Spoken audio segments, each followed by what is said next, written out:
We're coming up now to the 7 laps to go point. The weather conditions, it goes warm for about a couple of minutes, then it clouds again, it goes mild. There's pretty much no wind out here now, but it's a nice day out on the roads. Heading up towards the conclusion of this lap, 5 leaders now in this World Championship. And it's Ben King who is on the front, on his wheel, suffering now. Jesse Sargent, Alzate in 3rd place. Behind Alzate is Vetkov and Connor Dunn now on the back of the group. This looks like it's going to be a faster lap. 3 hours 37 minutes of racing have been covered. We're inside the 7 laps to go point in this World Championship. And now it remains to be seen what the gap is going to be. In no man's land is this rider from Costa Rica. And that is Rojas. We've just heard that Sung Park has abandoned. He was in the breakaway group, but he's decided to now abandon today's race. That's disappointing. He had ridden so well in that breakaway group. This is the Costa Rican rider who's in no man's land right now. Number 182, Juan Rojas of Costa Rica. The Serbian rider is going to be called soon. And Juan Rojas heading up towards the conclusion of this lap. You can see the peloton all across the road now. Norway with all their troops coming to the front. And the Norwegian squad with Kristoff and all the rest of his riders. I think we could see a big move starting to happen. Edvald Boasson, Vigard Breen, Sven-Erik Byström, Alexander Kristoff, Vegard Stek-Lengen, Lars Petter Nordic. Kristoff has his training group around about him. And there's the Serbian rider. Give him a wave. Ivan Stevic. He waves. He knows that his time in the Worlds is pretty much over. But very well done to Ivan Stevic today. He gives everyone a bow.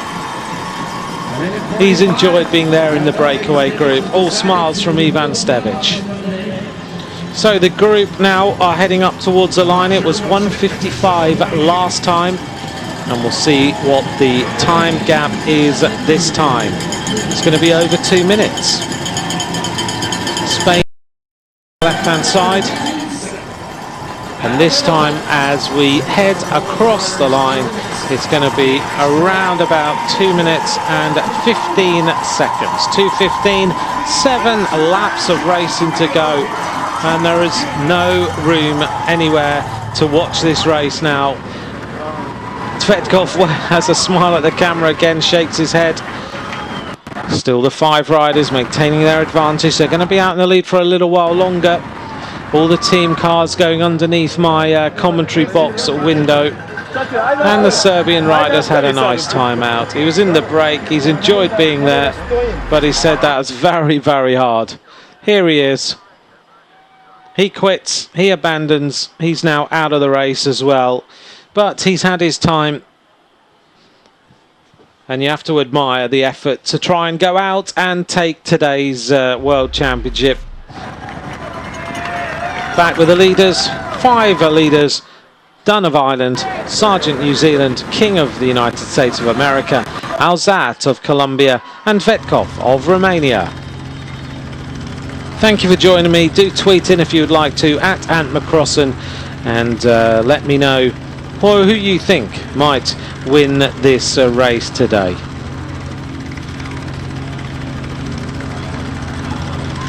Thanks, Philip, for your message on Twitter today. As we look at these riders now, the Spanish riders dominating the front of the peloton.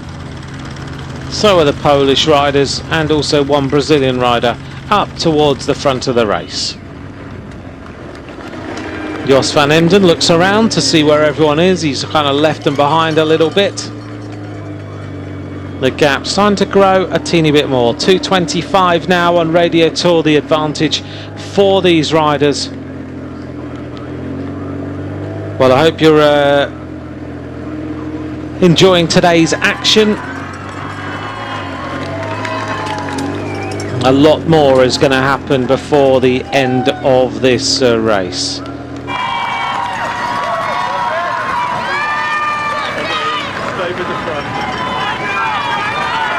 The Romanian rider kicking on at the front, still the rider from United Healthcare, a member of Rachel Hill's team. She was just in here just now, still looking really cool, spinning those pedals over as though it's still the beginning of the race as Ben King moves up on the outside on his Cannondale bike. I saw Jonathan Vaughters a couple of nights ago. He is here with Doug Ellis as well, and Connor Dunn making his way through too. The Irish team getting some really good riders now. They had the legendary times with Stephen Roach. Holding on to the car is Matteo Trentin, having a conversation. Rides for the Ethics Quick Step team, but looks like he's just discussing team tactics. That's more than 10 seconds. And on the front now, moving up, Ian Stannard of Great Britain.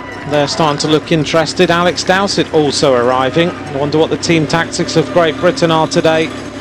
Dowsett making his way through to the front of the race, the former world hour record holder sitting on the wheel of Tony Martin, another magnificent time trialist.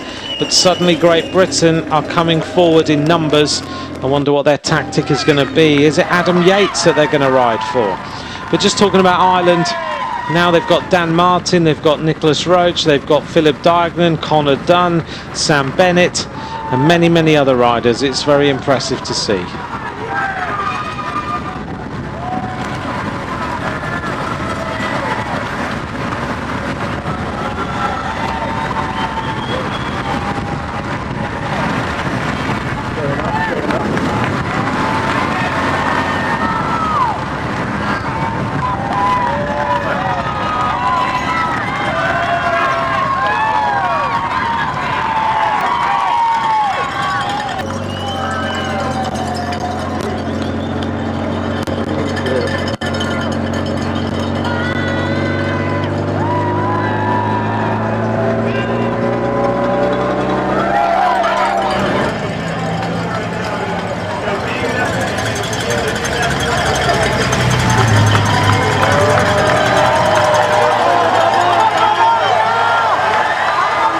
On to Libby Hill again, inside final 85 kilometres of today's race. Tom Bonan gives it a little bit of throttle, immediately tracked by Tony Martin. Tom Bonan is looking like he wants to get involved in the action now. So Bonan stretching the tempo a little bit at the front of this race.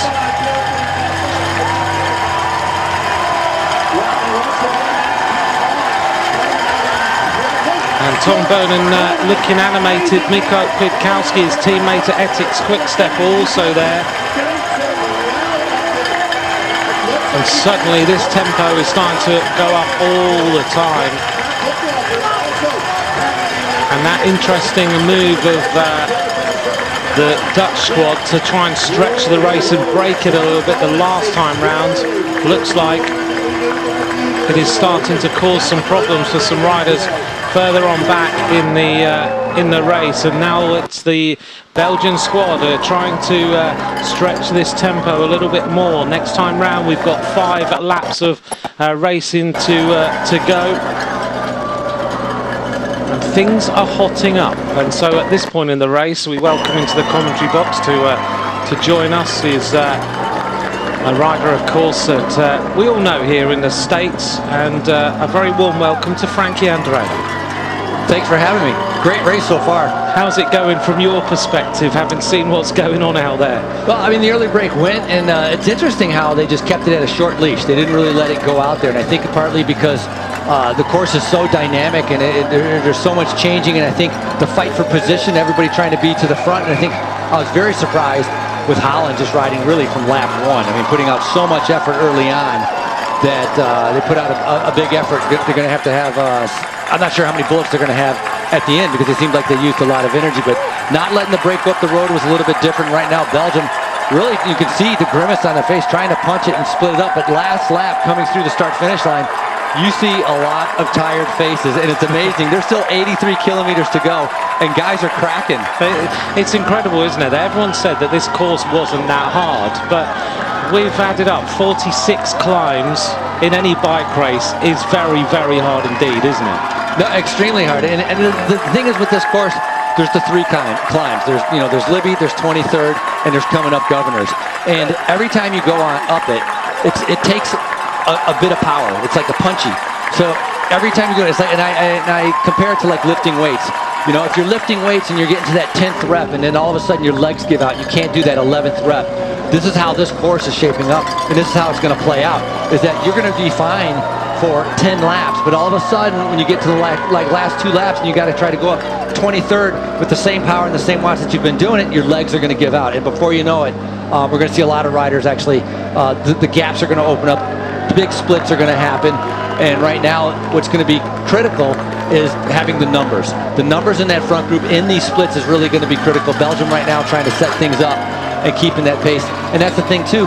Once a team senses a little bit of weakness or a split, they're trying to take advantage of it right away. And again, usually you don't see that in a World Championships or in any race until you get sorted down to the end. 82 kilometers to go is a lot of racing left. Yeah, because normally when we look at World Championships, and you know, you and I have seen lots of World Championships, generally what happens is you see the breakaway go, they get 10 minutes, they chase them down. The last 2 laps is flat out, full motor, everyone's going. But this is a totally different shape of a world, and it's really exciting to see the way Belgium are pressing on. The Dutch have pressed on a little bit, and now a lot of the time actually Kwiatkowski's been near the front. He's sitting third wheel as defending champion right now, and this is more like a classic type bike race, isn't it, where we see every single little climb being used as that springboard to try and split more riders out of the back. Very much like a classic style race. It's a classic designed kind of course. It's a classic style race that's playing out here, and what we see a lot of times is you'll have a lot of leaders in a typical World Championships. You'll have a lot of leaders sitting in, all conserving themselves. The way this course is designed and the way it seems to be playing out is that really the morning strategy really said, we are working for you. We are working for you. It's all designed on one rider from each country, and the other riders really are putting themselves in a position where they really do have to sacrifice themselves in order to keep that main contender fresh for the end and in a good position. That's the thing though. It's not just about being fresh for the end. Really a lot of it is about position. We've seen a few crashes. You have to be in the front because as you get over the top of these climbs, the front 15 guys, they can all sit up. You can ride really easy. The 30th to 50th position, they're chasing for kilometer after kilometer after kilometer, burning a ton of energy while the front guys are resting. We've just seen Robert Hessing go on the attack again. Now, we've seen him do this a few times during the race so far. It's like a little bit of a sparring partner duo here going on with Bauke Mollema, he just went to the front, he let Robert Hessing go on the attack, but none of these attacks seem to be sticking, and I wonder what the Dutch plan is. Are they riding for Tom Dumoulin today, who we haven't seen all race, but the Dutch are softening up all the time, but nothing's really happening for them? Do we think Dumoulin is their rider today, or is there another plan? They didn't have someone in the first split. No. They started riding very early on. Yeah. Very surprising at that, because there was a lot of other countries that didn't have somebody in the first split. They didn't let it go way up the road. They could have let this thing take 6-7 minutes, probably would not have been a threat. I mean, half the riders in that break, a ton of credit for making the break, but many of them would come from like racing in America for many years. So, you know, Holland obviously with a plan, trying to soften it, maybe trying to make, maybe they think the race course isn't that hard. They're like, okay, we need to make the race hard, and so they've been attacking like mad, trying to, and riding a hard tempo to make the race as hard as possible. But I think on its own, with 5 laps to go right now, the race is going to be hard enough. Frankie, look at the average speed now, 45 kilometers an hour. It's getting faster and faster all the time. Riders are dropping out the back. We've got some splits. I've just seen one of the British riders being dropped then. We're at 4 hours, 23 minutes. As a rider, there aren't many races of 260k. We see Milano Sanremo is 300, but apart from that, there are not many riders there are not many races 260k anywhere in the world. So just how demanding is it on a body of an athlete to ride 260k? It's hard, especially, again, everybody can make 120 miles. Yeah. The last 30 miles are completely different and takes a whole different beast, and it takes a world champion to be able to have the strength to be able to get there at the end. everything starts giving out. And that's what I was talking about, like the comparison of lifting weights. You're going to get into the last 30 miles, and you have to go up. Libby in 23rd, the legs are just going to give out. Riders, they could be feeling very, very well, and they'll be very surprised how it'll catch up with them, and all of a sudden the power is gone. I've seen riders, sitting in the group. Some of them are sitting back, and they're gambling. They don't care what happens in the front. They don't care about the split. They're going to stick with the main group and try to save themselves as rested as possible until they get to those final 2 laps. I saw Peter Sagan looking very comfortable, nowhere near the front. Last time they went through, the split was up the road. He was in the main peloton just riding. Is like, I'm just going to roll the dice and see what happens. And sometimes to be able to win, you have to risk losing in order to win. And I think a lot of the riders in this group, at least the sprinter guys, have that on their mind right now. If it was raining, I think it would have been a better chance actually for the sprinters, because they would have had to go a little bit slower around the whole entire course. But every race we've seen so far has been a fantastic race. And the women, the juniors, it's been super exciting. This is shaping up right now to kind of explode and turn into another fantastic race. Yeah, I think it is. We've got 3 riders making their way off the front right now. One of them is that Kirienka trying to come across, the Belarusian in the colours. It might be Sweetsoff actually, who's just coming across here to these 2 leaders, which means that we are going to see a pretty incredible group at the front. So we've got Pantano at the front. And also in the group is also Guillaume Bourvin of Canada. And it is Sweetsoff who's coming across to this leading group, who's a great time trialist who rides for the Team Sky. We saw Kirienka win the individual time trial the other day. So 3 riders now at the front, 79 kilometers to go. Pantano is the Colombian rider in the middle there. At the front is Guillaume Bourvin, the Canadian rider, and at the back is Sweetsoff. These 3 riders will try and go clear. Now another attack, and is this Taylor Phinney coming across to the leading group of riders? No, I don't think it is, because Taylor's got some tape on him today, so it's not him, but it is now one of the riders is this joining up with him. It is Taylor Phinney. It is Taylor, so he's taken a tape off his... Oh no, it's still there on the left leg. I thought it was Taylor, and then I thought it wasn't for a second. So Phinney with 78k to go. Now bear in mind, Frankie, this guy has had 18 months out trying to recover, and you're talking about the fact that, the last 30 miles is going to be difficult. We're inside the last 50 miles. Just how incredible is it that Taylor Phinney can come back like this? No, it was amazing. His first race back at Tour of Utah, he was second on that stage. It's like people training and racing for years, and they can't get first, second, or third in any kind of stage, and a remarkable talent. And so he, I think, delayed coming back in order to make sure that he was at full strength when he came back. And now, looking back, it was the best decision he made, without having to come back too early. But he's been on a remarkable ride, obviously part of BMC Team Time Trial World Championship, gold medal. So everything has been lining up for him. And the distance, if something, power is not going to be the problem for Taylor Phinney. The distance will be the problem, because that short time in coming back, he really hasn't had the time to be able to build up, I think, that kind of endurance to be there. But Vice.com is the... Now it's starting to grow. 57 seconds is now the advantage for this leading group of 4 riders. So let's just remind us of who they are. If you've just joined us now, Pantano of Colombia, Bourvin of Canada, Sweetsoff of Belarus, Taylor Phinney of the United States of America, being chased now down by Gatis Smukalis, the Latvian rider. Stephen Cummings has made his way back into the peloton, a rider who rides at the back of the race all the time. He always tells me, I always say that, but it's true. He sits there constantly. He's just had a mechanical. There are some riders who like to ride at the front and some riders who like to ride at the back. It can be much less stressful riding at the back. Okay. And easier. Yeah? And easier. It can be. And it depends on the course. On this course, I'm not so sure riding at the back would be easier, but on other courses, for sure. But big chance that you're not going to be able to move up at a certain time. You're not going to be able to make the attack. You're going to miss a split. Anything can happen in the crashes. So there's a lot of risk with riding at the back. On this type of course, I think it would be harder, plus the dynamics of the splits happening. I think there's too much that can happen out there. But right now, in the first break, what was the maximum they got up to? Maybe 3.5 minutes? Yeah. They didn't really give it too much of a leash. This is already up to a minute, starting to move up the road. Who do you think is going to be? I mean, we've seen Holland controlling from lap 1. I don't know how many guys they have left. Is there going to be another team, or do you think it's going to be Holland again if this goes up to like a minute and a half? Who's going to panic first? I think it's got to be the Germans who are going to panic a little bit, and maybe the Polish team did a lot of riding earlier on, so they're not going to have so many riders left. But one team we haven't mentioned an awful lot about, and I just noticed coming up to the front of the peloton, Elia Viviani and Nibali, Italy, have done no work at all yet. How about these Toronto Blue Jays? Sportsnet has...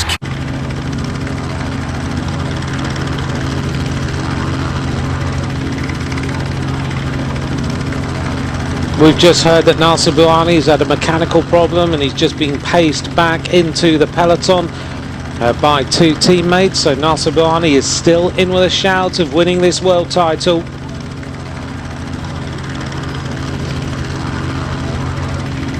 This gap is growing. 1 minute 15 seconds now is the advantage for the leading trio. Canada with one rider at the front there on the left hand side, quite happy to let this gap go. The American riders also sitting near the front, they're happy for Taylor Phinney to be there.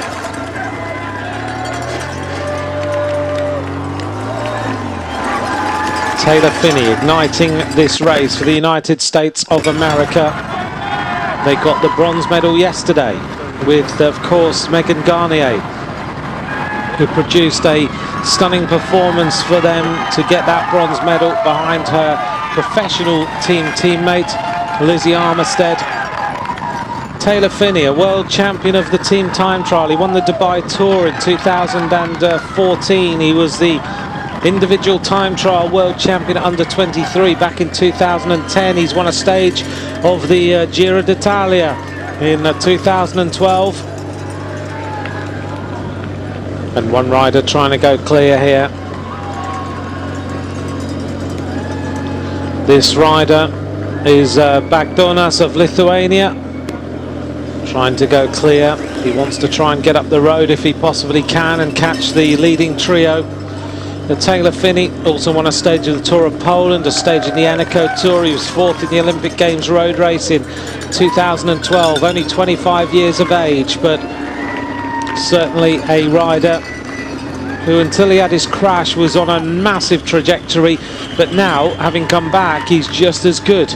This is Bagdonas as he continues with his attack. He rides for Agidouer Le Mondiale, the French squad, as he is a very strong time trialist. You can just see that with the strength as he keeps the momentum going. We look down on the peloton with the sun on everyone's backs. We expected it to be pouring with rain today. We've not had that at all. 36 miles left to go, 59 kilometers. Who is going to win this world title? Renato Silvestri, I've got no idea who's going to win. 1:15, I don't know. I thought Greg Van Avermaet or Stybar possibly before the start of today's race, and it's still kind of shaping up that way. We'll wait and see what happens. And I agree with Panda, actually. Panda Sportswear have said the same thing. I totally agree. Pat Fitzgerald's asked about Sam Bennett. He was certainly in the peloton a lot of the time. I'm just going to see whether I can see him in this group right now. The front group of riders. Bennett is still there, I'm pretty sure. I haven't heard on race radio that he has dropped out of the race at all. But certainly things are starting to be a little bit painful out there for some of these riders. This is Bagdonas.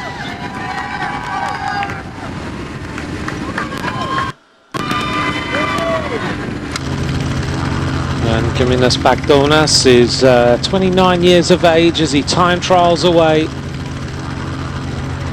He won the An Post Ross when he rode for the An Post Sean Kelly team. He's won a stage of the Tour of Britain as well, and he rides for now Agidouer Le Mondiale. He's a tough bike rider, really good time trialist. As we look down now on the peloton, and it is the Dutch team and also the Germans who are keeping everything in control. Sweetsoff asks for a bottle, which he takes with professional ease. Look at that. Finney, Sweetsoft, Bovan, the three leaders as they go through the feed again. The tempo very, very high now. And Bovan taking a little drink on board, just trying to keep the body nice and topped up. As Frankie said, in the last 30 miles, your body will start to react in different ways when you are this tired. Bagdonas has just finished the Vuelta a España. It has been interesting the way we've seen little groups of riders going off the front all of the time in today's race. We had that early breakaway, but now as things stand, a trio of riders, and the gap now goes out to 1 minute and 25 seconds. Quite a similar pattern to what happened yesterday in the women's race, where we saw that group of riders go clear. They got over a minute with a couple of laps to go, and we're seeing similar things happening right now. But Bagdonas is giving this an awful lot of throttle to try and get to the front of the race. I don't know what his time gap is right now. As soon as I hear it, I'll let you know.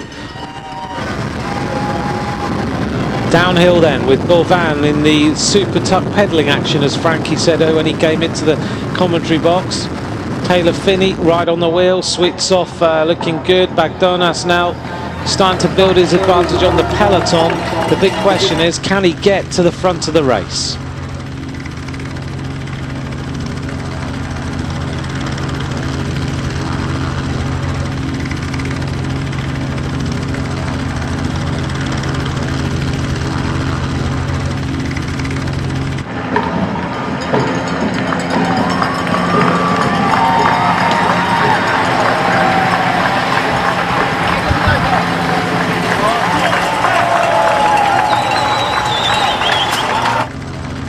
Huge crash on the left-hand side of the road. And a massive crash with loads of riders going down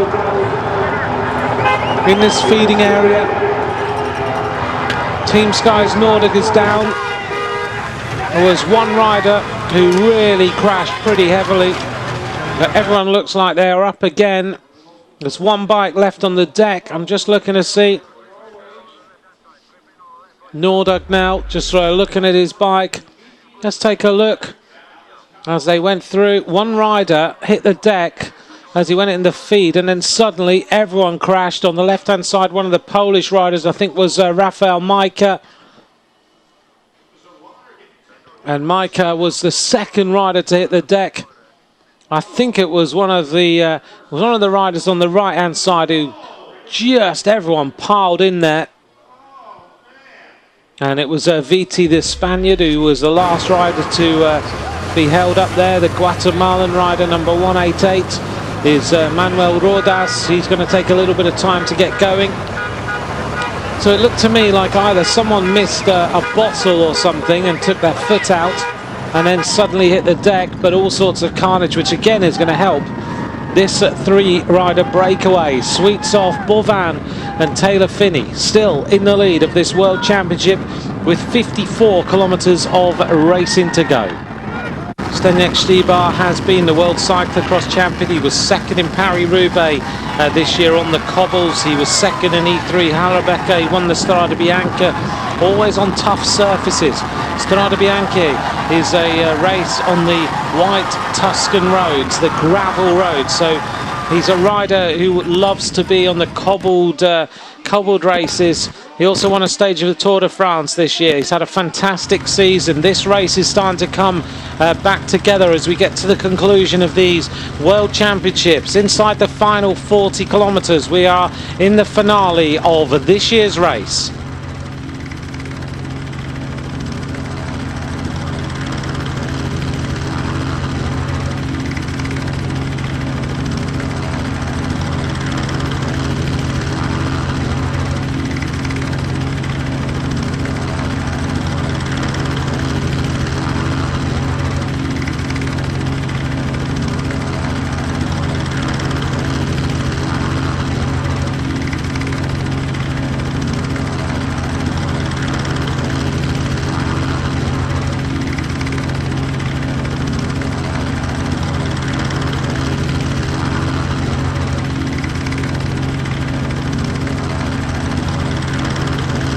Inside 40 kilometres to go. On the front of the peloton, still Robert Hessink and Roman Kreuziger continue with their work rate to try and bring the race back together. Tony Martin just tracking things a little bit. They'll be looking after the interests of predominantly Andre Greipel.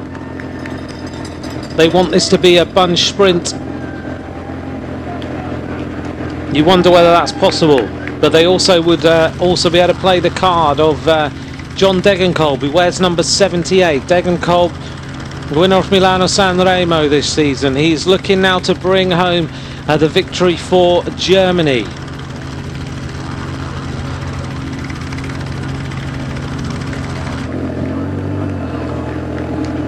Just heard from Alex Dowsett.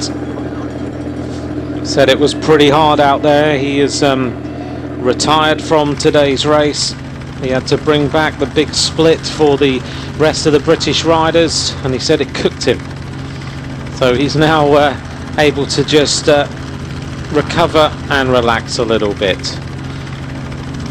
The rain has gone off, the sun has come back out.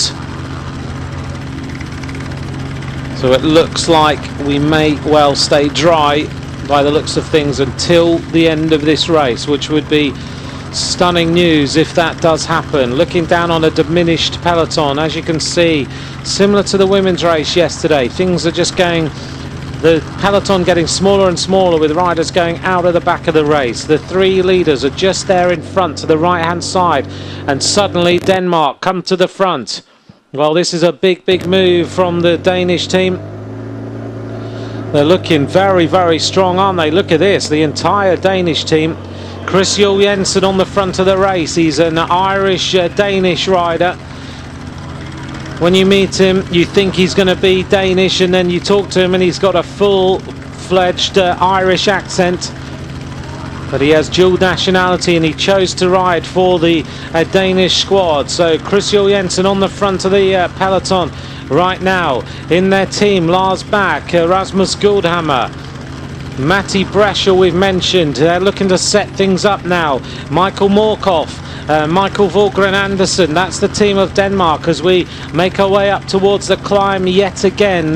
These riders going along the banks of the James River, closing in now on the three leaders. It looks like they're going to be caught. So Taylor Phinney, Sweetsoff and Bovan, their time in the lead is about to come to an end with the momentum of this Danish team, who look like they are really motoring on the front of the race. Chris Juul Jensen will ride for the Australian Orica Green Edge team next season, and this is closing up very fast. We go underneath the railway tracks, and suddenly this gap, which went out to over a minute, is about to be closed. And as we hit Libby Hill, this race is all going to come back together.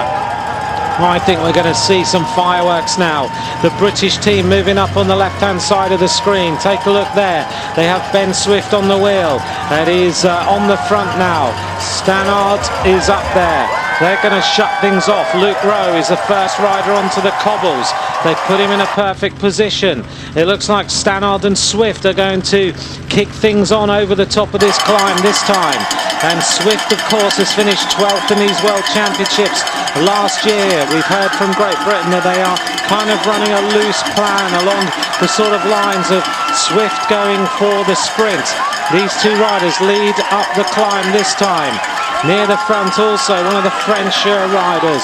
And Denmark, they tried to take control, but it didn't really work, as Stannard and Swift with Kwiatkowski on their wheel. Next year will be a teammate of theirs.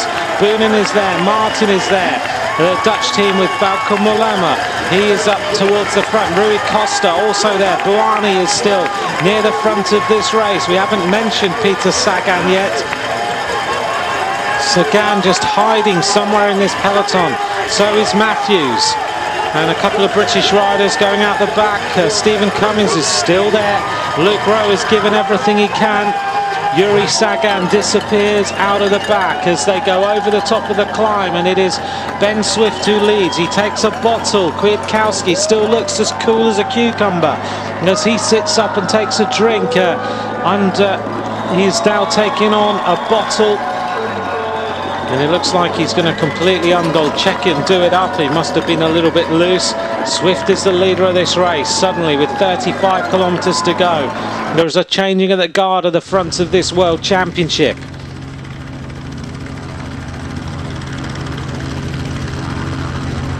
Well, thank you to all of you for joining me at Ant McCrossan, is where you can give me your final predictions as we head in towards the finish. Can Elia Viviani win? I think this is perfect for Viviani, of course.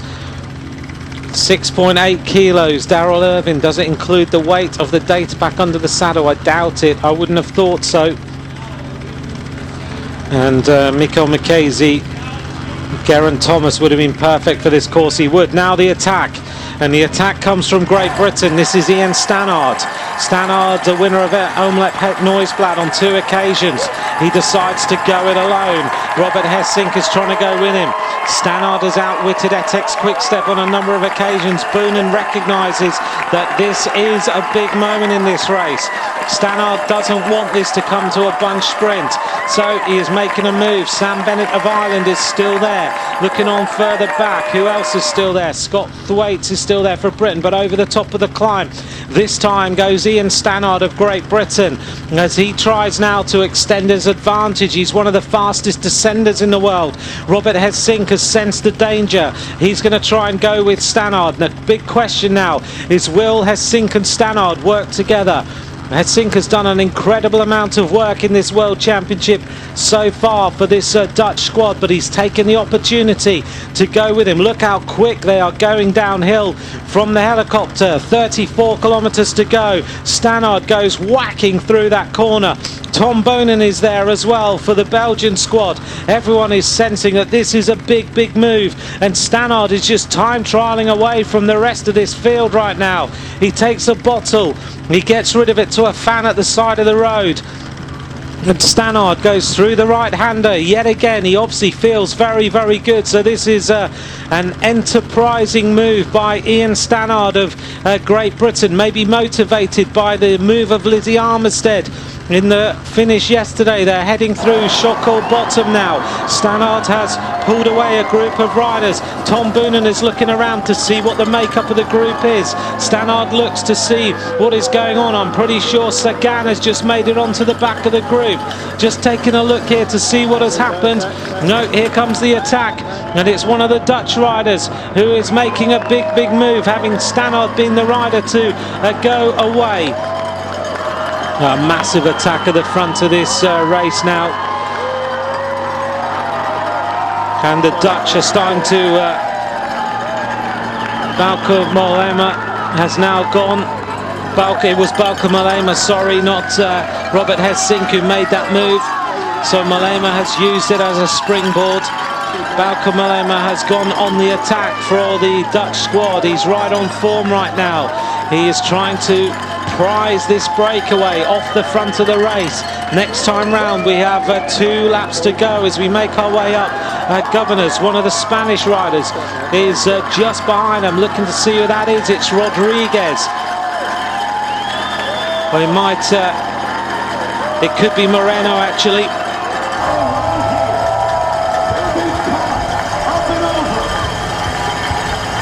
Kwiatkowski has made it, and Viviani is also here.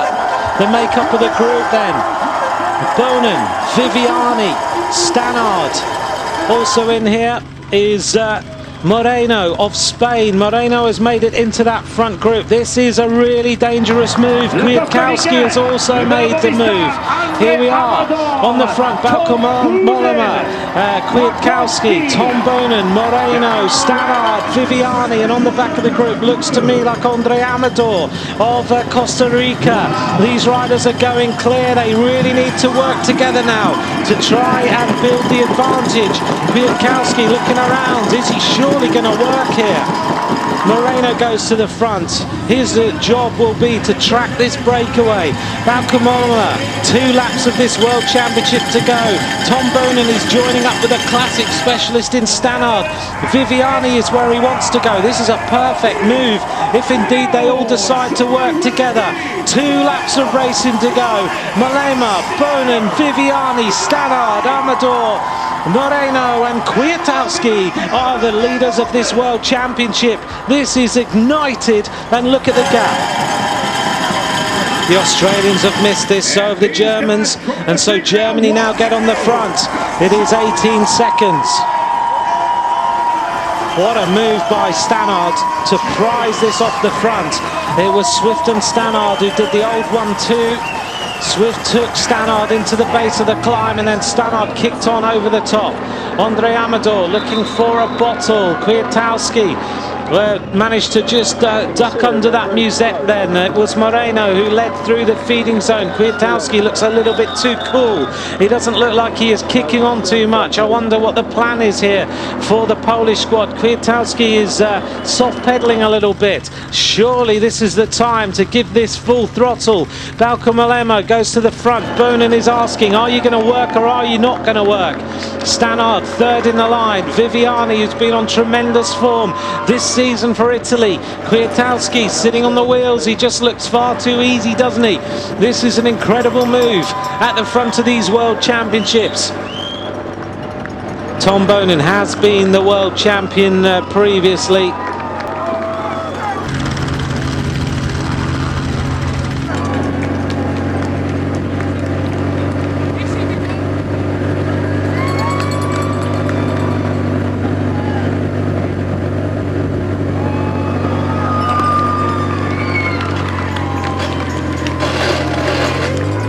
There's a little bit of panic going on. 32 seconds now. The advantage. Seberg leads Andre Greipel to try and bring this race back together. It all comes down to Germany to do the chasing. 32 seconds. They'll start to get some real motivation soon. They'll be away from these wide roads and into the narrower downhill section. Stannard was the rider who started this breakaway. Stannard constantly taking as much drink as he can. He wants another bottle, so he moves over. His teammate on Team Sky, Viviani, lets him do that. Stannard desperately needed that bottle. He does take it. Andre Amador grabs it. You can see the speed these riders are moving at. Amador looking down to get rid of one bottle. Moreno needs a bottle, but he misses it. He wanted one from the United States of America. Behind there, we go back to the front of the peloton. 28 seconds is the advantage. The American squad have totally missed this. They have combining now with the Australians and the Germans. It could be that there are too many teams trying to chase. Well, normally the rule of thumb is if you've got 7 riders at the front, you need 8 riders chasing to bring this race back together. You'll notice how many Belgian riders at the front now. So the minute everyone peels off, the Belgian riders will no longer go through to the front. What a ride by Ben Swift to put Stannard into the point to make this huge attack.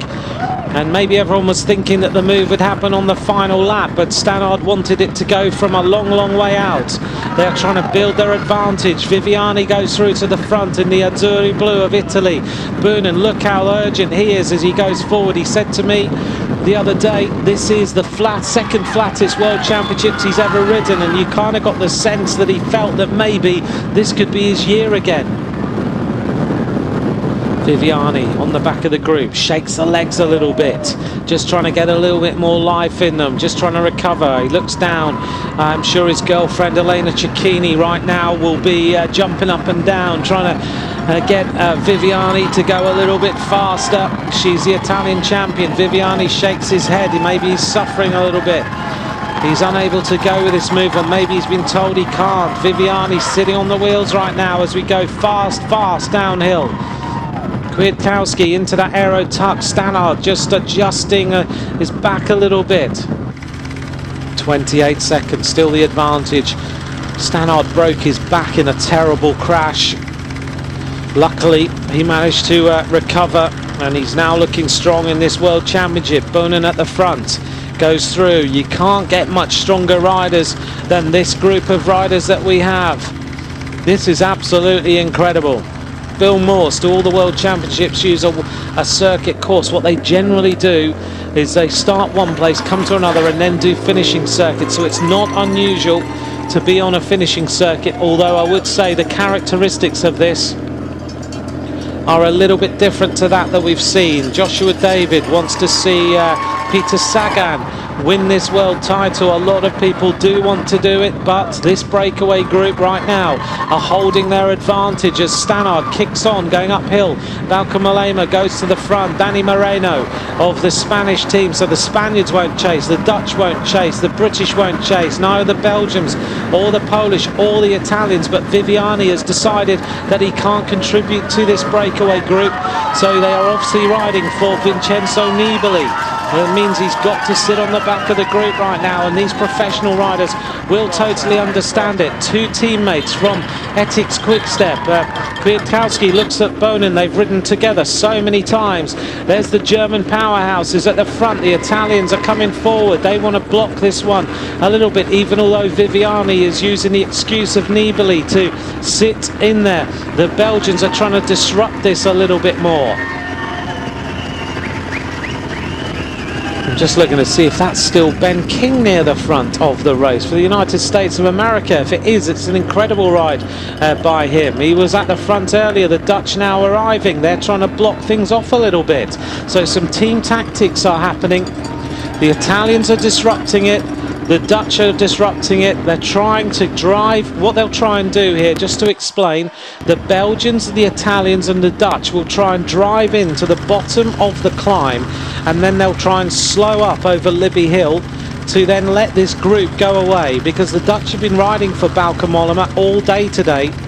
And you'll notice here that's exactly what they're going to do, and the Belgians are going to do exactly the same. They're going to drive into the bottom of the climb. It'll let the gap come down a little bit, and then they'll slow up and ride tempo over the top of Libby Hill, which will then put the leading group further ahead, and we might see this gap go out to a minute if indeed that is what happens. The Australians sense that. So the Australian team go to the front. They don't want this to happen. And the Italians and the Belgians, you could see there the little nudge, and it was Kinziato who just said to the rider alongside him, the Belgian rider, come up, let's block the road. We know this is good for us. Robert Hessink comes forward now for the Dutch team, and they can use the fact that this gap is growing to their advantage, and Boonen looks very, very strong to me today. 27 seconds is the advantage, so it's stabilised. Kwiatkowski is having to work hard here. Stannard on the front now as he goes through. They are using each other's slipstream and the power of each individual rider to just try and keep the momentum going. They've stayed away for one lap now of this circuit.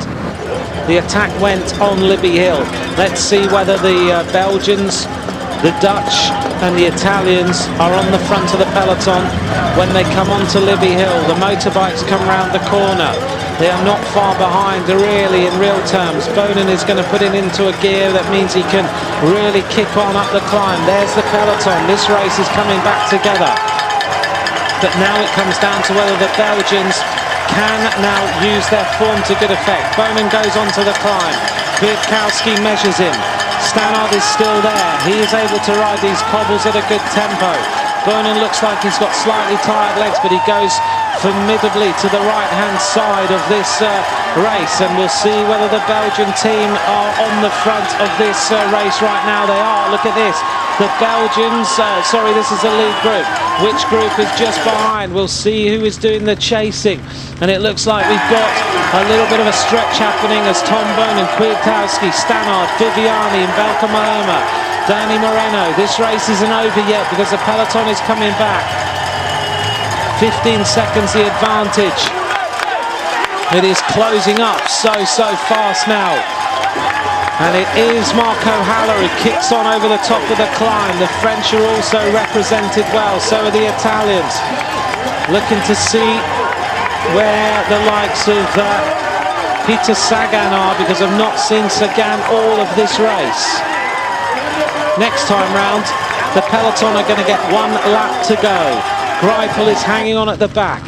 Stephen Cummings is still there for Great Britain. He's seen his teammate Stannard go on the move. Now these riders are going to plunge downhill to the bottom of 23rd Street to set themselves up for the finish. Right on Twitter, at Ant McCrossan, who is going to win this world title? It looks like the breakaway might well be reeled in before we get to the finish line yet again. In fact, I'm pretty sure they're about to be caught. Kwiatkowski goes fast through that left-hander. It is a much bigger group now. He's done an awful lot of work. He may well have tired himself a little bit. A few more riders have raced across to this front group. In fact, I think we're going to see a swelling of this leading group.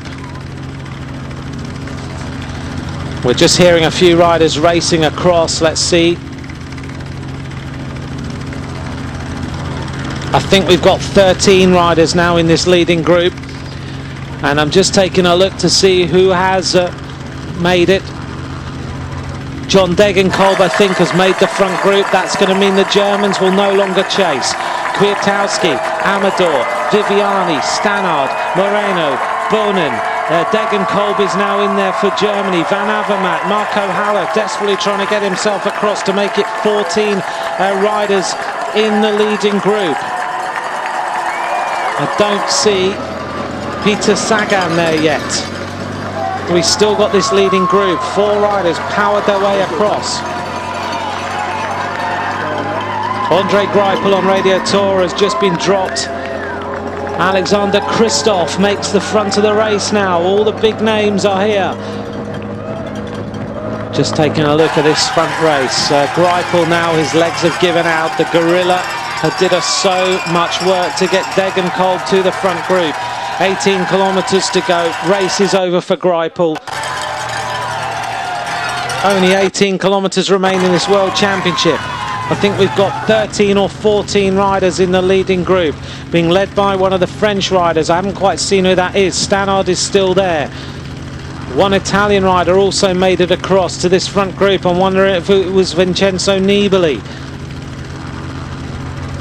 We'll take a look down in a moment and see who it is. It might have been Trontin, actually, who might have got himself there too.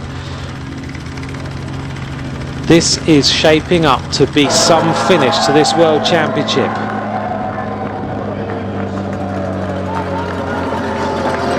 Stannard looks around. Bonin is still there. 14 riders. Another few riders make the front split now.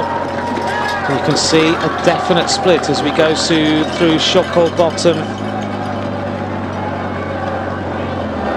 Who is going to win this world title? Viviani leads. Coming through now, Van Avermaet.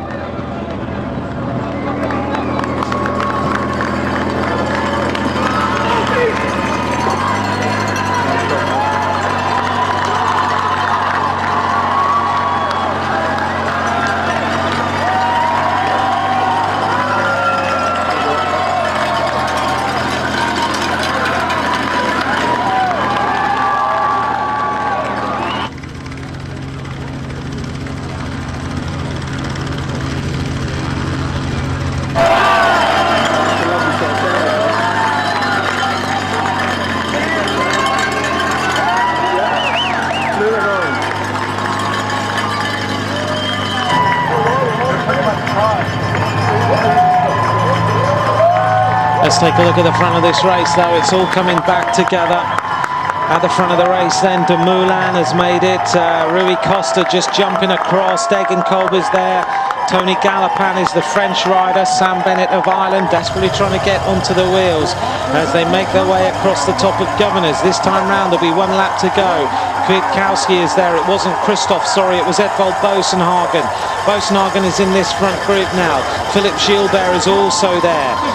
Just having a look to see who else is in this front group as they all swing across the road. This is proving to be a thrilling finish to this year's race. What a finish. And now we see another attack going on as these riders try and go clear. Still Bauke Mollema. Tom Dumoulin has reached the front of the race in 3rd place. This time round, we have got one lap of racing to go. Tom Dumoulin goes on the attack on the right-hand side of the road. The rider who rode so well in the Vuelta a España, Bauke Mollema, tries to set things up. And it is now, with one lap to go, Tom Dumoulin who leads this World Championship road race. As this starts to split up a little bit. Just on his wheel, one rider desperately trying to get across, and that is Kuznetsov. Dumoulin then is the leader of this World Championship, with Kuznetsov is the Russian rider who is immediately onto his wheel. Dumoulin has obviously recovered from that injury. Two riders going clear. Just behind them then, the immediate counter-attacks as riders try to come up to these two leaders. Dumoulin has pressed on very, very early, coming across now. Looks like one of the Estonian riders who is trying to shut the gap. There's still Ian Stannard is still there. It is going to be some finish. Tony Galopin of France is also near the front of this race.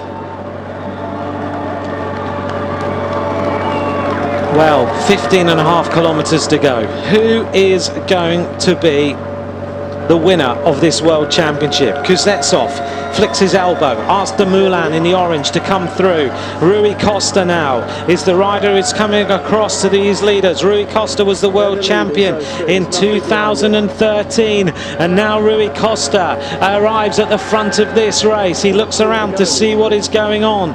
Behind him, certainly a big group of riders who have been dropped by this big acceleration. And now two riders are going clear. Dumoulin doesn't like that combination. One of the Estonian riders trying to shut the gap on the rest of the riders right now. Oh, this is some finish to a bike race. Down that, mate. Go forward a bit, you can.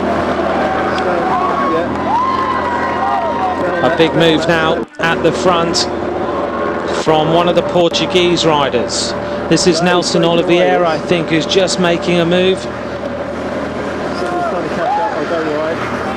Looking around to see what's happening. Andre Amador wants to go with this one. So Amador trying to track this one back. This race isn't over yet. And it looks like Nelson Oliveira, the rider at the front. Amador trying to come across to him. Amador is the Costa Rican rider in second place in this wheel. 14 kilometers to go. This race is starting to warm up as we head in towards the conclusion of this World Championship. Who is going to take it? Peter Sagan is that, who's just arrived at the front. I can't quite see through the camera shot. So Amador, one of the Russian riders actually who's just made it, could be Pavel Brut, who has just made the front of the race. Sorry for the picture breakup.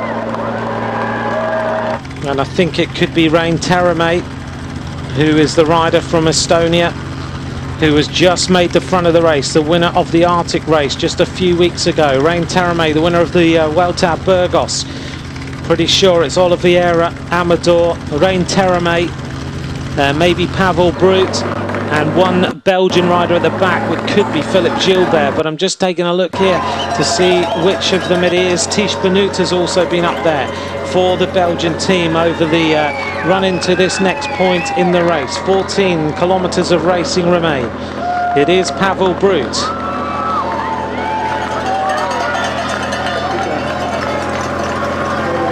Four seconds the advantage for this leading group. And it is at the front, Rein Taaramäe looking around to see whether he gets any assistance. Amador's coming through, but as you can see, the peloton led by the blue of the Italians is trying to bring this race back together. Rachel Heels just messaged me to say she would think Ian Stannard could be the winner. Christoph I haven't seen for a little while, but that doesn't mean he's not here. Edvald Boasson is certainly here for Norway. Thank you to all of you who have joined me for this World Championship. We are into the last lap. 12.8 kilometers remain as the leaders go round the corner. Richmond has welcomed the world of cycling here and we have seen an absolutely incredible World Championship as the race comes back together. Now another attack starts to happen. It's a Belarusian, it's Vasyl Kirienka, I think, who is trying to, I'm sorry, these three riders are still clear. Pavel Brut, Rein Terame and Andre Amador, Nelson Oliveira, the three riders in the lead. Oliveira, Rein Terame, Pavel Brut. The race coming back together though. The Italian riders are closing this one up. They want to put Nibali in with a chance of going on the attack up that final climb of Governor Street. If he is still there, I'm pretty sure he is. They've got so many cards to play. Look at the Danish riders, and the Norwegians are also massing ready for the final run into the conclusion of this World Championship. I think I could see one South African rider in here. Peloton Gruppe. The race is all together now as we head towards the end of this race. Sam Bennett of Ireland is still in this peloton. It's a big group of riders. Are we going to see the same as we've seen in the other races, with the likes of Kevin Ledamois racing away over the top of the climb the final time to hold on to the finish line? It is going to take a rider who's prepared to lose to win this race, as Frankie Andreou said to us earlier on. Our guest today, thank you to Brian Cookson, thank you to Frankie Andreou, to Rachel Heel, who joined me in the commentary box to just talk a little bit about the race. At the front now, it is the team of Italy who have control. Behind Italy, it's Sweetsov of Belarus, as he looks to try and bring Kirienka through, possibly to win this race. The Australians are massing. They've got Michael Matthews, the Australians, and also Simon Gerrans. They bring Gerrans and Matthews to the front of the race. What a move by Australia. They're in the white, green and yellow. This race is coming to its conclusion. In just a moment we will have 10 kilometres to go, but Italy now have full control of the front of this peloton. The blue of Italy, they've ridden a different race this time. Normally they take it on far too early, but this year they've decided not to, as they all look around at each other. Nibali is still there. On the front is Manuel Cinziato. Behind Cinziato, another move now, and it goes. It's Kirienka. Vasyl Kirienka, the world time trial champion, decides now that it's time to make his move as he goes clear. They don't want to let him go. One of the American riders, I think it is, who is jumping across to Vasyl Kirienka. What a move by the Belarusian rider. Big move. In fact, it is at the front. Sweetsov who's gone again for Belarus. And Sweetsov now opening up the advantage. It looked like Kirienka had decided to go, but it's Sweetsov who's now, I don't know where he's getting the energy from today. Sweetsov has been constantly on the attack. The Italians still seem to have this under control right now. They don't seem to be worried. They're going to close this one up. Turning left now. This race is setting itself up now for its conclusion. It has been one of those races.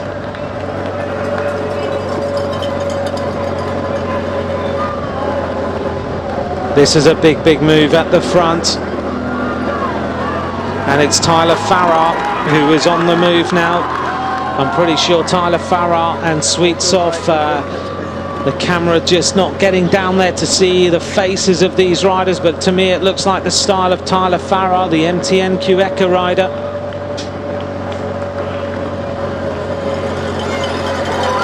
So confirmed then that it is Sweetsov and Tyler Farrar. I can see here Tyler Farrar riding for the MTN Quebec team, the American rider, going clear with Sweetsov, who's already been on the attack a couple of times today. But Tyler Farrar trying to make the move now. We don't see Tyler Farrar race like this normally. He has been a rider who always waits for the sprint, but let's not forget, Tyler Farrar has won some pretty big major bike races in his career. He's won stages of every one of the 3 Grand Tours, the Giro d'Italia, the Tour de France and the Vuelta a España, but he's also won some on one-day classic bike races. I saw him a few days ago. He looked very lean and ready for this World Championship. Tyler Farrar now on the front of the race, delighting the American fans. Sweetsoft is going to go through. These two are just giving it absolutely everything they can to stay away. They have got, over 250 kilometres in those legs, and still they are motoring. Farrar riding for this African squad of MTN Quebecer this season as they go left now. Fast downhill. 8 seconds is their advantage on Radio Tour. Sweetsoft and Farrar combining at the front. This is a perfect combination for these two riders because Sweetsoft, 9 seconds now. They're getting up towards the 10-second mark. It's looking like it is going to be a fantastic run in to the finish line. Tyler Farrar with that little ponytail at the back as he tries to power his way through to try and keep this breakaway going. 8 kilometres of racing to go. Sweetsoft has been a real powerhouse in this race so far. He was in that big group on the attack earlier on today, but now he's combining with the American rider Tyler Farrar. 10 seconds now the advantage. Have they outwitted the rest of this peloton? Farrar can definitely climb. He loves the cobbles. Tyler Farrar is a rider who has lived most of his time in Belgium. He has lived there for a long time. He recently moved back to the United States of America. He will ride for the MTN Quebecer team next year, which will be the Dimension Data squad. He's won 3 stages of the Vuelta a España, twice won stages of the Giro d'Italia. He's won Skelder Prize, which is another one-day classic bike race. He's won a stage of the Tour de France. He's won 3 stages of the Eneco Tour as well. And we haven't really seen him race like this for a while because he was traditionally the sprinter of the Cannondale Garmin team. But unleashed now to try and go for this world title. 7 seconds now is the advantage as they make their way down to the banks of the James River. And now Farrar is trying to go it alone. He gets rid of Sweetsoft. He literally is riding Sweetsoft off his wheel as he looks around. He says, come on, come with me here. We need a little bit of assistance. But Farrar is so strong right now that he looks like he is, if he'd made the move at a perfect time, then he could be the race winner. 50 kilometres an hour as we go uphill past the railroad along the side of the river. Sweetsoft is constantly looking round. Farrar isn't 100% happy with the work rate of Sweetsoft, but let's bear in mind we are well over 250 kilometres of racing. The entire Italian squad now on the front of this race trying to bring it back together, but it's not happening. Sweetsoft and Farrar still have their advantage. 8 seconds and Sweetsoft is mouth wide open. He's in all sorts of hurt.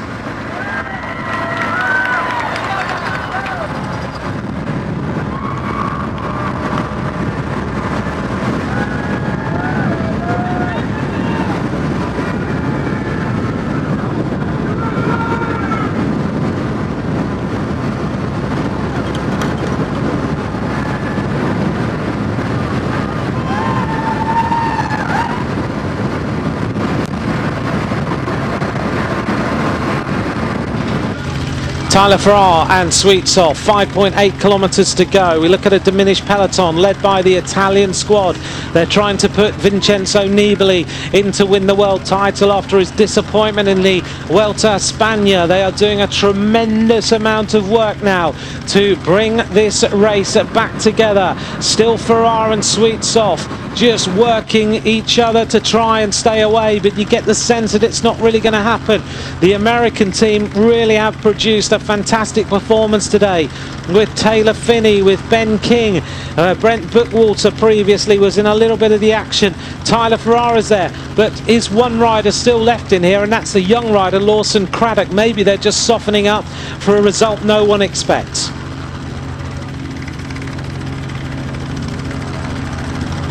Look at the blue of the Italians all on the front of this peloton.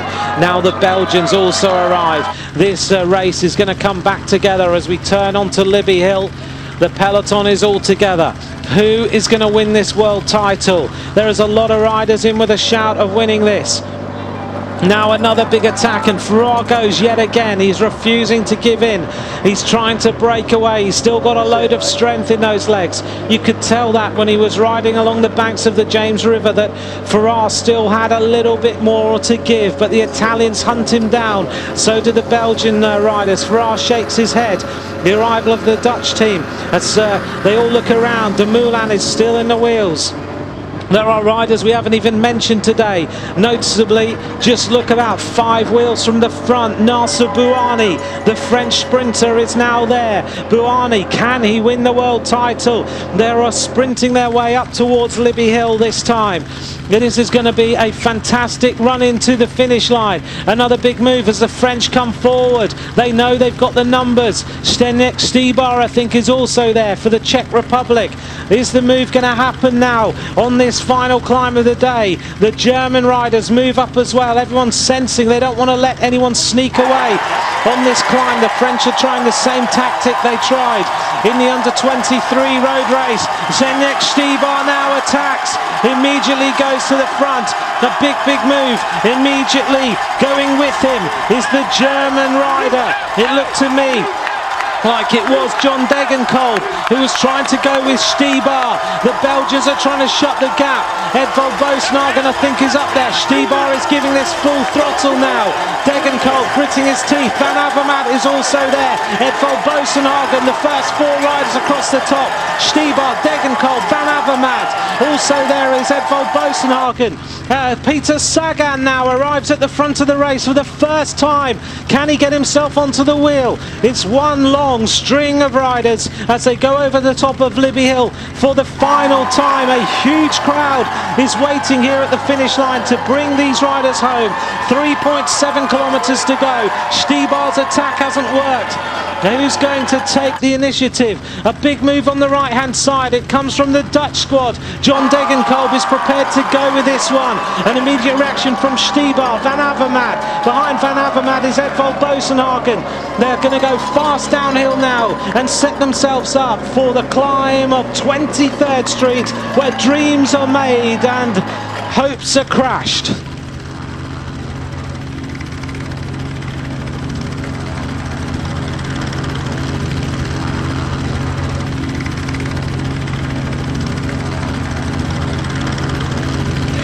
Thanks for all your messages today. Thanks to Tori Valentine, to Pat Fitzgerald, to everyone else who has just recently tweeted in. We are nearly at the end of this race, the end of a week of incredible racing here in Richmond. We hit 23rd Street now. One rider going on the attack. And it looks to me like one rider trying to make a move. This is Greg Van Avermaet. Van Avermaet tracked by Peter Sagan. Sagan now goes on the attack. Peter Sagan trying to make his move. Van Avermaet is with him. Boasson-Hagen is still there. Degenkolb. Behind Degenkolb is Nacer Bouhanni. Štýbar showing his teeth as they sprint uphill over the top of the climb, and Sagan has a little bit of a gap. He looks around. Van Avermaet.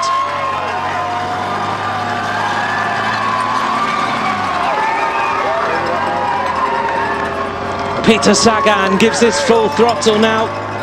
He goes into the aero tuck. Look at this, downhill, and he's in Frankie Andreu, as he said, the super tuck. He looks around now. He's trying to go away. Sagan is on his own. Can he win the world title? Sagan, look at the gap he's got as he goes into Chocolat Bottom. Sagan leans the bike over, right on the limit right now. Peter Sagan has gone through that corner like he was absolutely on the limit. Behind him is Greg Van Avermaet and Edvald Boasson-Hagen. Sagan takes one little look around. He's so cool. He just leans with the forearms as he now goes round the right-hander. Peter Sagan, he's going now to try and win this world title. He hits 42 kilometers an hour. What a bike handler this man is. He's taking seconds out of these riders. Peter Sagan hugging the right-hand side of the road.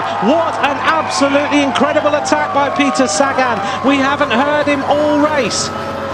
A little uphill section now. He's looking for the gears. Sagan looking down. Is it going to engage? Boasson-Hagen is trying to wait and wait, but Sagan has the advantage. This looks like it could be the world title for Peter Sagan. He would be the most popular world champion I have ever seen in the last few years. Boasson-Hagen now tries to jump across to Sagan.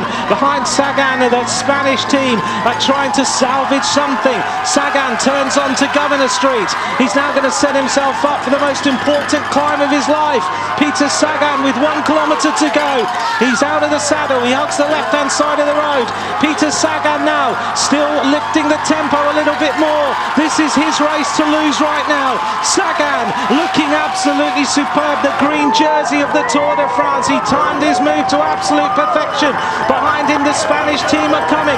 Has Sagan got enough left? He looks around one more time. Greg Van Avermaet is tying up the move of Rigoberto Urán. Sagan, he's always got a little bit, he puts it in a huge gear. Peter Sagan puts it in the biggest gear on his bike. He's going to turn the left-hand corner. Look at the shoulders, look at the gritted teeth. Is he going to win this world title? Sagan has got 600 metres to go. He can see the gantry. Now he's got a time trial all his way to the finish line. Rigoberto Urán has just come round the corner. Peter Sagan, don't look round now, Peter. This world championship is just there for the taking. Rigoberto Urán is hunting him down for Colombia. Sagan, he doesn't want to look round right now. He's going to have to give this some green jersey power. Sagan, 6 hours, 14 minutes and 8 seconds of racing. Is he going to win the world title? This finishing straight is so long. Has he got enough in the tank to go for the victory? 200 metres to go. Peter Sagan out of the saddle. There's absolutely nothing left in that body.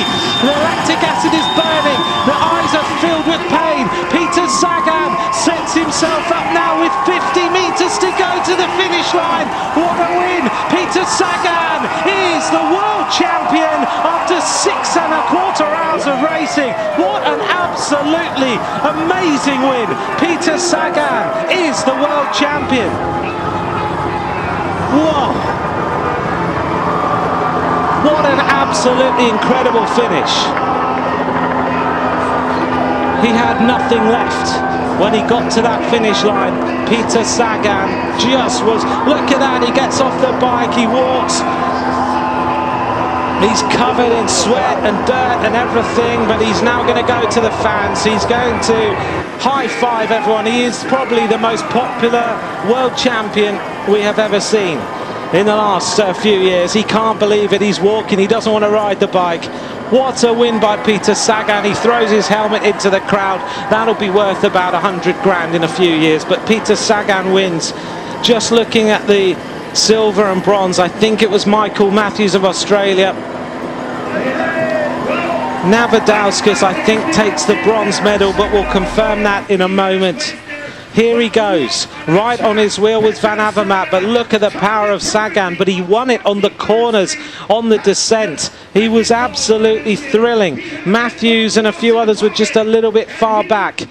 What an absolutely stunning victory by Peter Sagan. So often this year he's been criticised for finishing second, and he laughed when he said, yeah, but look, it doesn't matter, I like to race my bike and I've won bike races so far. But the biggest bike race he could win this year is the World Championship. Suddenly the pain turned to smiles. He shakes his head and he then takes the crowd's applause. What a win by Sagan. I don't think he can believe it. He just hid all day. He throws his bike. He just wants to walk.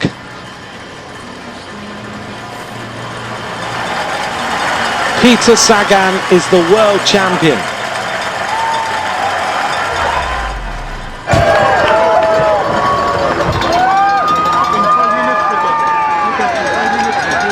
His girlfriend's really happy.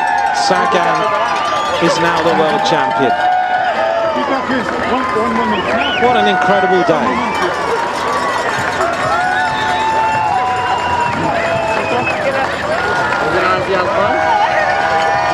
She's got the green glasses on.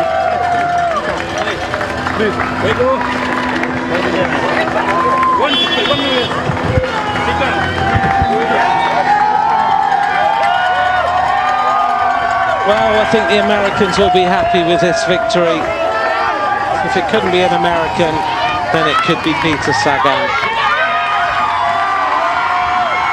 Listen to this. 11 stage wins in the Tour of Switzerland, 4 stage wins in the Tour de France, winner of the green jersey, 13 stage wins in the Tour of California, 4 stage wins in the Vuelta a España, the winner of Ghent-Wevelgem, the winner of E3 Harelbeke, 5 stage wins in Tirreno Adriatico. He's a bit of a showman sometimes, but Sagan is a tremendous bike rider. Sagan wins in 6 hours 14 minutes 37 seconds. The Australian Michael Matthews, silver medal for him.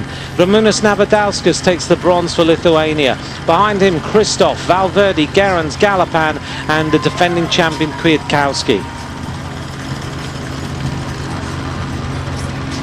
Here's the rest of the top 10. Rui Costa, Philippe Gilbert, Dumoulin 11th, Alex Howes 12th for the United States of America. And Ryan Terremain, Kuznetsov, riders we've mentioned during this race, still in the top 15. Nacer Bouhanni of France finishes 21st.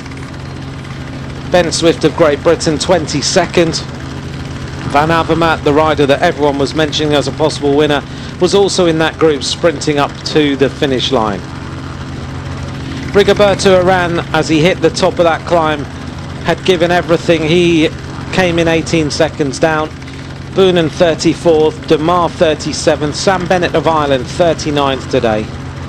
Please, for the award ceremony of the International Cycling Union Men's Elite Road Race World Championships.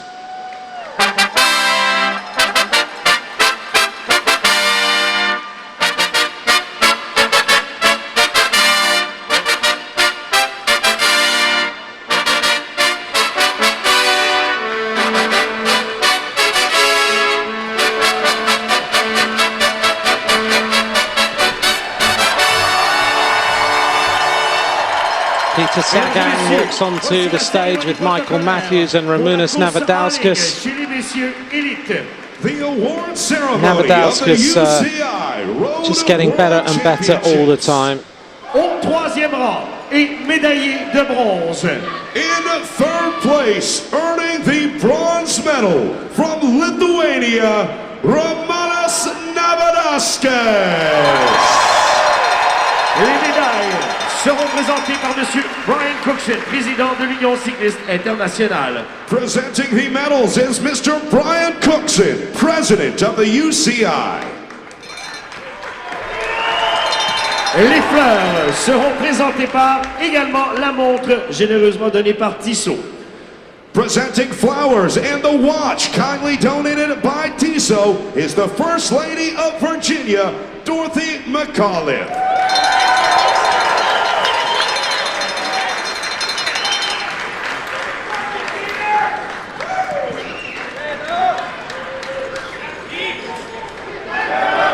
Au deuxième rang et médaillé d'argent. The bronze medal goes to Ramūnas Navadauskas of Lithuania. Very well deserved indeed. Peter Sagan has disappeared. Michael Matthews. I don't know where he is right now. Michael Matthews is the silver medalist for Australia. Peter Sagan, I'm sure, will reappear to get his gold medal. Here he is. Oh, he's gone to get the flag. Cookson, president of the UCI. Présentant les fleurs et la montre, généreusement donnée par Tissot. And to present the flowers and the watch kindly donated by Tissot, First Lady of Virginia, Dorothy McAuliffe.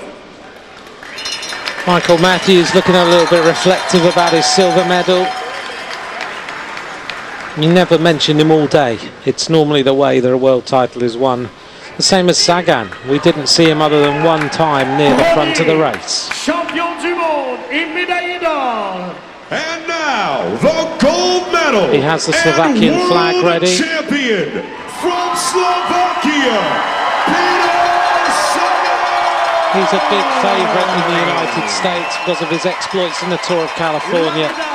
Et le maillot de champion du monde seront présentés par the medal and world champions jersey is being presented by UCI President, Mr. Brian This is, I Cookson. think, the best medal ceremony I've ever seen.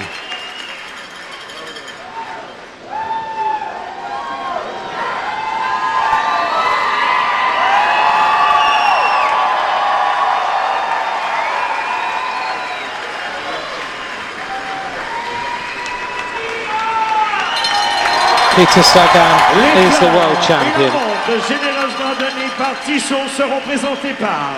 And now, presenting the flowers Slovakian and watch rider kindly got donated everything by Tissot, absolutely right. First Lady of Virginia, Dorothy McAuliffe.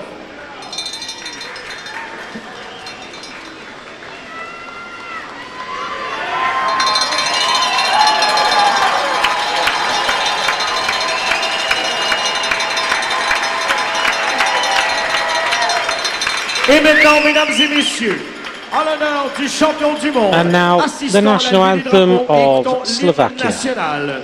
And now, ladies and gentlemen, in honor of the world champion, please rise for the playing of the national anthem of Slovakia.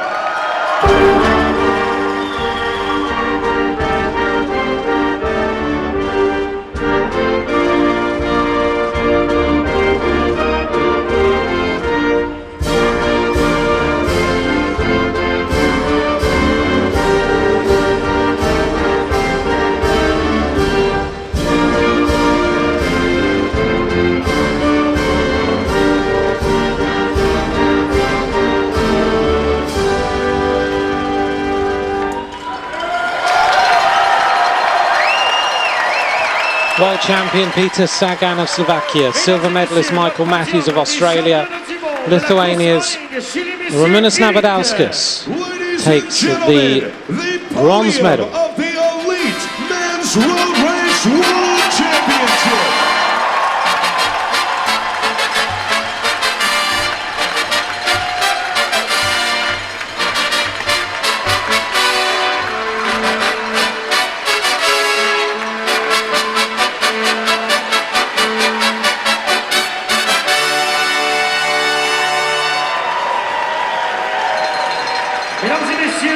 What an incredible day of racing.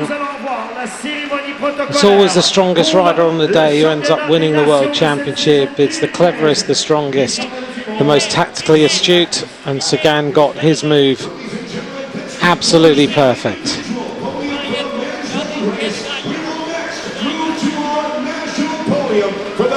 What an incredible week we've had here in Richmond in Virginia. Rather than biting the medal, he's going to eat it.